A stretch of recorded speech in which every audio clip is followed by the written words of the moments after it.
Digital marketing എന്ന് പറഞ്ഞു കഴിഞ്ഞാൽ ഇന്ന് ഒരുപാട് അവസരമുള്ള മേഖലയാണ്. കാരണം ഇന്ത്യയിൽ നോക്കിയാലും ഇന്ത്യക്ക് പുറമേ ആയിക്കോട്ടെ ഒരുപാട് ഓപ്പർച്യൂണിറ്റീസ് ആണ് വരുന്നത്. കാരണം കമ്പനീസിൽ മാത്രമല്ല, ഇന്ന് നോക്കുകയാണെങ്കിൽ ഫ്രീലാൻസ് ആയിട്ടും ഒരുപാട് അവസരങ്ങൾ ഡിജിറ്റൽ മാർക്കറ്റിംഗ് കഴിഞ്ഞ കാൻഡിഡേറ്റ്സിന് മുമ്പിലേക്ക് വരുന്നുണ്ട്. ഇന്ന് നമ്മൾ നോക്കി കഴിഞ്ഞു കഴിഞ്ഞാൽ പണ്ടൊക്കെ നമുക്ക് ഓരോ ഏജൻസി ബേസിൽ മാത്രമാണ് ഡിജിറ്റൽ മാർക്കറ്റിംഗ് എന്നുണ്ടെങ്കിൽ ഇന്ന് അങ്ങനെയല്ല. ഇന്ന് എല്ലാ സ്ഥാപനങ്ങൾക്കും സെപ്പറേറ്റ് ഒരു ഡിപ്പാർട്ട്മെന്റ് ആയിട്ട് ഡിജിറ്റൽ മാർക്കറ്റിംഗ് വിങ് മാറിക്കഴിഞ്ഞു. ഒരു എഡ്യൂക്കേഷൻ ഇൻഡസ്ട്രി ആയിക്കോട്ടെ, ഒരു ഫിറ്റ്നസ് ബ്രാൻഡ് ആയിക്കോട്ടെ, അതേപോലെ തന്നെ ഹെൽത്ത് കെയർ ഇൻഡസ്ട്രി ആയിക്കോട്ടെ, ഇതുപോലെ എല്ലാ ഇൻഡസ്ട്രി റീറ്റെയിൽ മേഖലയിലെല്ലാം ഇന്ന് ഡിജിറ്റൽ മാർക്കറ്റിംഗിന്റെ ഇമ്പോർട്ടൻസ് വന്നിട്ടുണ്ട്. പക്ഷേ ഇത്രയും വളർന്നുകൊണ്ടിരിക്കുന്ന ഒരു ഡിജിറ്റൽ മാർക്കറ്റിംഗ് മേഖലയിൽ ഏതെങ്കിലും കുറച്ച് അറിവുണ്ടെങ്കിൽ മാത്രം നല്ലൊരു കരിയർ നേടിയെടുക്കാൻ പറ്റുമെന്ന് നിങ്ങൾ വിചാരിക്കുന്നുണ്ടോ?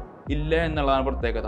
കാരണം ഡിജിറ്റൽ മാർക്കറ്റിംഗ് മേഖല നോക്കുകയാണെങ്കിൽ ഒരു ടെക്നിക്കൽ പ്ലസ് മാനേജ്മെന്റും കൂടിയിട്ടുള്ളതാണ്. മാർക്കറ്റിംഗ് മാനേജ്മെന്റ് ഏറ്റവും ലേറ്റസ്റ്റ് ആയിട്ടുള്ള ഒരു മെത്തേഡും കൂടിയാണ് ഡിജിറ്റൽ മാർക്കറ്റിംഗ് എന്ന് പറഞ്ഞു കഴിഞ്ഞാൽ. സോ മാർക്കറ്റിംഗ് ബേസിലുള്ള കാര്യങ്ങളും എങ്ങനെയാണ് ഒരു കസ്റ്റമർ ഐഡന്റിഫിക്കേഷൻ ആയിക്കോട്ടെ, ടാർഗറ്റ് ഐഡന്റിഫിക്കേഷൻ ആയിക്കോട്ടെ, ഇതെല്ലാം ഇമ്പോർട്ടന്റ് ആണ്. ഇത് പ്യൂർലി മാർക്കറ്റിംഗ് ബേസിൽ വരുന്ന കാര്യങ്ങളാണ്. അതിനൊപ്പം തന്നെ ഈ അനലൈസ് ചെയ്ത ഡാറ്റ വെച്ചിട്ട് വേണം നമ്മൾ എന്ത് ചെയ്യാനായിട്ട് ഡിജിറ്റൽ മാർക്കറ്റിംഗ് ക്യാമ്പയിൻസ് ചെയ്യാനായിട്ട്. സോ അത് ക്യാമ്പയിൻ ചെയ്യുന്ന സമയത്ത് ക്യാമ്പയിൻ ബിൽഡ് ചെയ്യുന്ന കാര്യങ്ങളായിക്കോട്ടെ, ലീഡ് ക്വാളിറ്റി ആയിക്കോട്ടെ, ഫണ്ട് മാനേജ്മെന്റ് ആയിക്കോട്ടെ, ഇതെല്ലാം ഏറ്റവും ഇമ്പോർട്ടന്റ് ആണ്. ഒരു കസ്റ്റമറിനെ അല്ലെങ്കിൽ ഒരു ക്ലയന്റിന് ചുമ്മാ ലീഡ്സ് കൊടുക്കുക എന്ന് മാത്രമല്ല ഉദ്ദേശിക്കുന്നത്. ഏറ്റവും മികച്ച എഫക്റ്റീവായ ലീഡ്സുകൾ കൊടുക്കണമെങ്കിലോ ഏറ്റവും കോസ്റ്റ് എഫക്റ്റീവായി കൊടുക്കണമെങ്കിലോ ഡിജിറ്റൽ മാർക്കറ്റിംഗ് വ്യക്തമായി അറിഞ്ഞേ പറ്റൂ. സോ അതുകൊണ്ട് തന്നെ ഇന്ന് സാധാരണ എല്ലാ കുട്ടികൾക്കും പറ്റുന്ന ഒരു തെറ്റായ കാര്യം എന്ന് പറഞ്ഞു കഴിഞ്ഞാൽ അവർ ഏതെങ്കിലും ഒരു ചെറിയൊരു പ്രോഗ്രാം പഠിക്കുകയാണ് ചെയ്യുന്നത്. ഇവർക്ക് എല്ലാവർക്കും ക്യാമ്പയിൻ സെറ്റപ്പ് ചെയ്യാൻ അറിയാം, പക്ഷേ മാർക്കറ്റിങ്ങിനെ കുറിച്ചോ ഉള്ള കാര്യങ്ങളോ അതല്ലെങ്കിൽ ഏറ്റവും അഡ്വാൻസ് ആയിട്ടുള്ള AI ഇന്റഗ്രേറ്റ് ആയ കാര്യങ്ങളെ കുറിച്ചോ അറിവ് ലഭിക്കുന്നില്ല എന്നുള്ളതാണ് പ്രത്യേകത. ഈ ഇങ്ങനെ പഠിച്ചിറങ്ങി വരുന്ന സമയത്ത് എന്ത് ചെയ്യും, അവർ വളരെ ലിമിറ്റഡ് അറിവ് ഉള്ളത് കൊണ്ട് തന്നെ ലഭിക്കുന്ന അവസരങ്ങൾ ലിമിറ്റഡ് ആയി പോവുകയാണ് ചെയ്യുന്നത്. സോ +2 ഡിഗ്രി കഴിഞ്ഞ കാൻഡിഡേറ്റ്സ് ആണ് നിങ്ങളെങ്കിൽ നിങ്ങൾക്ക് അങ്ങനെ ഒരു സിറ്റുവേഷൻ വരാതിരിക്കണമെങ്കിൽ